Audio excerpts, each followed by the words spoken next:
But one thing I do really want to talk about is the pregame. So I'm not going to show any of it on here for Amazon Prime. Like, did any of you guys see in the pregame? There was maybe 50 for the last 15. I watched the last 15 minutes of it. All they did was shit on Caitlin Clark. They started off by showing an Angel Reese hype tape and then continually shit on Caitlin Clark from start to finish. Like, it was immediately, it was like, it was talk about how her body language is negatively affecting the fever. And then they moved on from her body language negatively affecting the fever to this is how her defense affects the fever. And it's like, Caitlin, on the pick and roll, you can't switch it. You need to deny it. And I'm like, I'm just sitting there like, as a team, it's switch everything. Like, you have people talking basketball that blamed Caitlin Clark for switching screens. Who blamed Caitlin Clark for switching screens. And then suddenly, Caitlin Clark, the team isn't running a switch everything defense again. And Caitlin has been the best defensive player on the floor, at least as a guard for Indiana. She has been the best defensive player on the floor. Before the game, they're asking Caitlin Clark about her body language. Like, they're asking Caitlin Clark about her body language. I'm like, what the fuck's going on? And they're talking about the defense now. Let's see if they give Caitlin any credit, who's been their main guard defender. Because they keep putting her in actions and it's not working.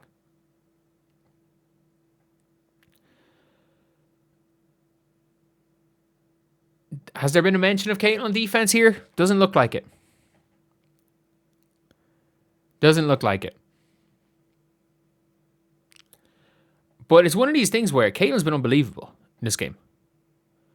Like, Caitlin's been unbelievable in this game. And they're talking about Ryan Howard, who is being guarded by Caitlin. Like, and not only that, early on in the game, Caitlin Clark plays really good defense on Ryan Howard. And Ryan Howard forces up some bullshit. Caitlin nowhere near her. Caitlin nowhere near Ryan. Well, not nowhere near. She just has her hands up. It's not a foul. Phantom foul. Cara Lawson on commentary, who's the USA coach, goes, Caitlin made a mistake by she made a mistake because she let Ryan Howard burn her. And then after getting burned by Ryan Howard, she compounded the mistake by fouling. You can't do that. And I'm like, first of all, she stayed in front of Ryan Howard. Second of all, she didn't foul. Like, her own coach, her own USA coach, or supposed USA coach, I don't think she makes that team. Like, it's one of those things where I don't think she makes the team. But you've got there at halftime, and the only Fever player that's gotten talked about at halftime was fucking Kelsey Mitchell. Caitlin Clark has been fantastic. Her turnover, I don't know what the fuck happened for her turnover. She dribbled it out of bounds. Caitlin Clark has got 5 assists, has made the pass for Alexi Hull, who got hacked on a wide open layup, made the pass for Kelsey Mitchell before she got hit with a clear path foul. Actually, I think I'm wrong with that last statement. She's hit Aaliyah Boston 3 or 4 times where Aaliyah's missed inside. Yes, she's not shooting the greatest percentage. Fair enough. But like, Kelsey Mitchell's been the best player of the Fever. She's hitting some bullshit today. Caitlin Clark's been really good. She's been really good. And like, you've even seen, if you're watching on defense, Caitlin's been better than Raven on defense. She has been the best defender on the team on defense. And still, there's not one word has been said about that. On commentary, on anything. When you have an entire pregame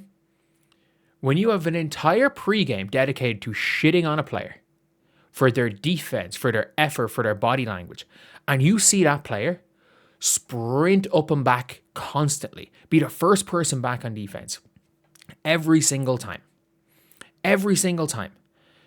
Twice, she's there back on Angel Reese. She stopped an Angel Reese easy catch on the inside and fronted her as well. She has worked her ass off to the extent where 5 minutes into the game, she is on her hands and knees struggling to breathe. She's putting in that much effort. When you spend a whole pregame shitting on that player, and for everything, body language, effort, defense, and they come out and they play the best defense on her team. No question about that. She's been the best perimeter defender on the team. She shot bad. She's getting hacked and not getting a single call. She hasn't had she's had one foul called on her in the entire half. Shot 0 free throws. Thank you, MC, for $20. Really appreciate that. You cannot do what Prime did and shit on her for 20 minutes straight. Base your entire pregame show on tearing down a player. You can't do that. And then when the player does everything you ask her to do, plays defense, works her ass off, plays in a system, doesn't turn the ball over, is the first one back on defense every single time, is still pushing it on offense, is playing herself into the ground on both ends. Not one word said about it.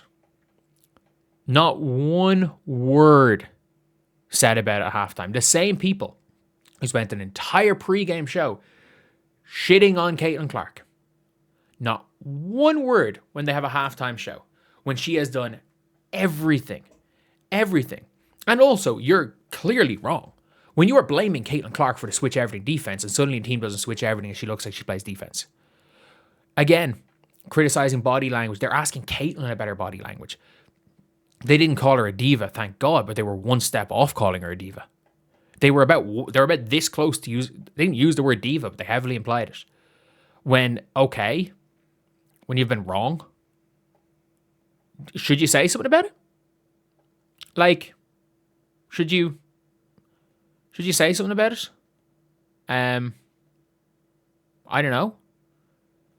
Like, I don't know how I feel about that. Like, should you talk back on it? I mean, yeah, obviously you should.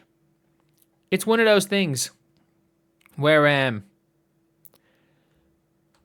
you basically called her a diva who doesn't play defense or doesn't put in any effort, and based off clips where she's being targeted in isolation with no help. Like Nekias Duncan, he did a whole thing and it was like Caitlin Clark gets help on 28% of drives. They're like, statistically, she's getting burned less than last year. She's playing better defense, but there's just less help, so there's more points per possession. Like, it is what it is. But yes, the anything goes when it comes to Caitlin is there. Because there's never a walk back. There's never a walk back.